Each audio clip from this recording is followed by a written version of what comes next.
role does religion play in women's rights in your country? Religion actually plays a huge part in Indonesian democratic system in general. We are a very much religious country, reflecting from the first verse of our ground norm that says ketuhanan yang Maha Esa, which translates to believe in the one and only God in English. Abrahamic religion, most especially Islam, defines many laws in Indonesia, in particularly special religion of Aceh. The governing law is Sharia law. It is the law that regulates many trivial things, such as the way women should be seated in motorcycle, and the law also mandated a punishment for homosexuality, where people who are suspected to be homosexual are to receive lashes in public. I'm just going to be honest here. Islamism in Indonesia is not very woman friendly.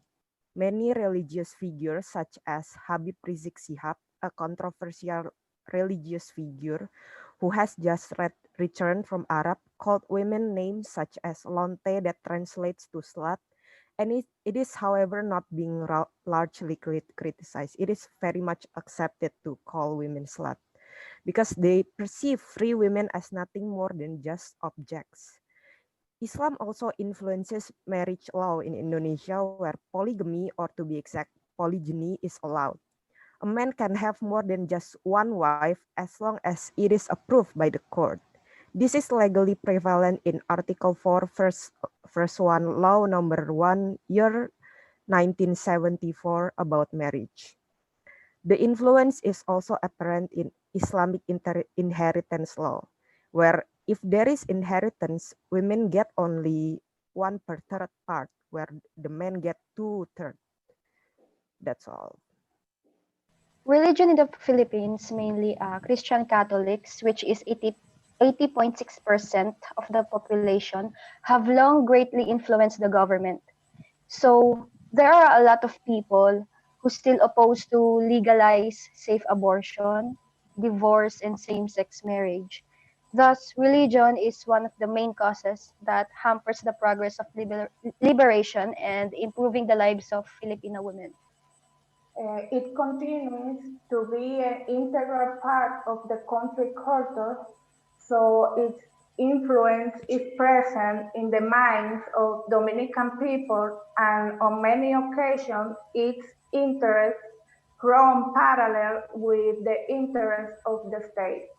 They are the noise that most resonates against the politic of gender identity, but without recognizing its real dimension.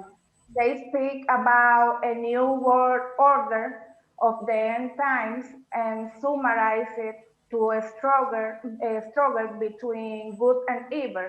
Good protects traditional values, and evil is the gender ideology that wants to destroy the family and homosexuality society.